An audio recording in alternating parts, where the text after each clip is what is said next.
Hey y'all, Drew coming back at you from the shed with another random rambling photography video. Pardon the thunderstorm that's going on outside right now. But today we're going to be talking about the worst reviewed lens of 2024, at least by a lot of internet sites I've visited. The worst lens of the year by a lot of online photography folks, the Panasonic Lumix 26mm f8, a lens that, if I am being honest, I have not been able to take off my camera. And today, we're going to talk about it. Before that, though, thank you to everybody who watched my last video, my first video, on the OM Systems TG7 Tough. It had like way more reviews and likes than I thought it would. So for all of y'all's positive feedback, one, thank you. I've decided to up the production quality here. I now have a high quality kitchen spatula for my mic holder here. But if you want to watch more high quality, high budget, high production level photography talk videos, consider liking the video and subscribing to the channel for more content. So this little lens here, like I just said, I got this this lens a couple of weeks ago. It originally launched back in May of 2024 alongside the Lumix S9. A spoiler, that's a camera I recently got my hands on as well, and I love it, even though that was also negatively reviewed by a lot of online photography influencers. That's the video for another time, not the topic of this one here. But some of the things people complain about this lens is that it's manual focus only. And they were not able to successfully get things they wanted to in focus. I have not had that issue with this lens. I've been to Durham, it's a city near where I live. I have actually liked the manual focus when I took it to the beach, middle of the day, no issues getting whatever it was I was trying to frame or compose, getting it exactly how I wanted to. Sitting on my camera, hit a button, it zooms in, I got the nice blue highlights. Super easy for me to adjust it appropriately, capture it, never missed something that I wanted to capture. Even walking around the city, I had it set to about focus 3 meters in front of me. I just walk around, turn the camera on, point in the direction I want to, take the picture, and honestly, most of them came out way better than I thought they were going to as well.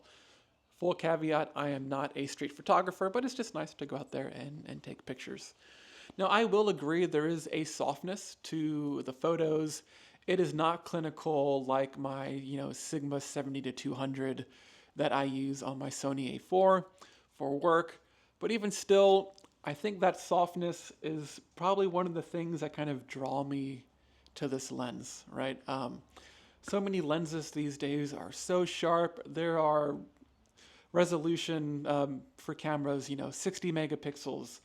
The new, was it Fuji GF 100, whatever they're calling it, the medium format's like 100 and something megapixels. That's great. But there's just something about this quality lens that takes me back to my early photography days using, like a 2 megapixel, 3 megapixel digital camera, disposable cameras back in the day. And I just find myself always grabbing it. When I went to the Outer Banks, I had this lens. I also brought my Sony A4 with the 70 to 200 2.8 by Sigma that I said earlier, because I wanted to go to some lighthouses. And I was like, hey, I'll bring both of these. If I don't like the photos I'm taking with this lens, I'll swap it for, the big boy, the good lens and camera. And not once did I want to swap them out. I was more than happy with everything I took with this camera. It looks great on social media, where most of our stuff these days, if we're being honest, is getting published anyways.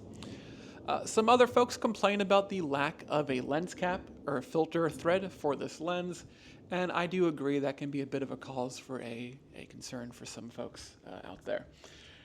Me as well, there are times where I like having a polarizer, maybe a black mist, an ND filter, whatever it may be. Or just something to protect the lens on when I'm not using it. So I do get that. But honestly, the bag it comes with is what I kind of use in my photography bag. I have lens wraps, I have camera wraps. when I'm walking around, I put it on the strap. It's on my back. It's been a couple of weeks now. I have not scratched this lens at all. I've ran, I've jogged, I've flipped it around to get it up and ready. And the worst that's happened is I put my finger on it and I've had to wipe it off afterwards. Yeah, so point noted by people, but honestly for me, not a big deal. Also, it is a slow lens. That is something I've seen a lot of people talk about. Yeah, it is an f8 and f8 only. It is slow. That's probably why I haven't had too much focus issues as well when I get close enough, right? It's good enough to capture that depth of field without too much of an issue. And with that slow lens, right, it is not going to be a low light powerhouse.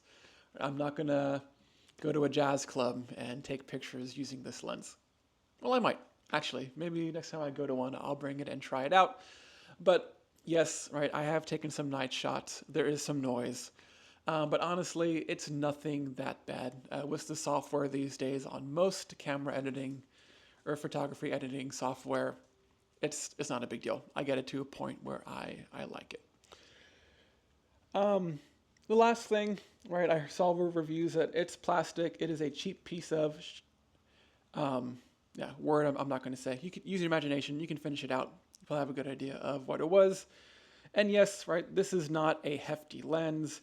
It is not overly robust from the feel. Does it feel plasticky? Yes.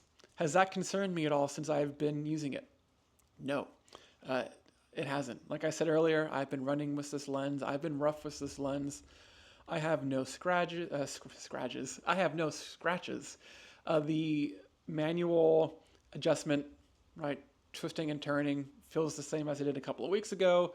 On top of all that, I got this lens used for around $130, which would kind of bring me back to the final thoughts on this lens. This currently retails for about $190, $200. Like I said, I got it used for $130. Would I buy this lens again today for $130? Without a question of a doubt, yes, with how much I've used it, how much I will probably continue to use it due to how I like the photos and its size, which I didn't even mention. It's about 18 millimeters, right, length. It's a pancake lens, super, super portable. Would I spend the $200 for it? Honestly, yeah, I think I would. With how much I've used it, when I've had opportunity to use way more expensive lenses, this is still the lens I've been grabbing for. So while people say I shouldn't like this lens, it's not worth the money. Ooh, storm's getting a little bit closer. It's always nice to enjoy a good thunderstorm. I would buy this again in a heartbeat. And that's my thoughts for today. So thank you all for stopping by. Once again, if you liked the video, please consider liking it. Subscribe to the channel for more content, and I'll leave you with a question. Is there a piece of photography equipment that people say you shouldn't like, you should have not purchased this, but you find it's just something you love to use? I'm curious to what it is. So I'll catch you in the next one. Have a good one. Peace.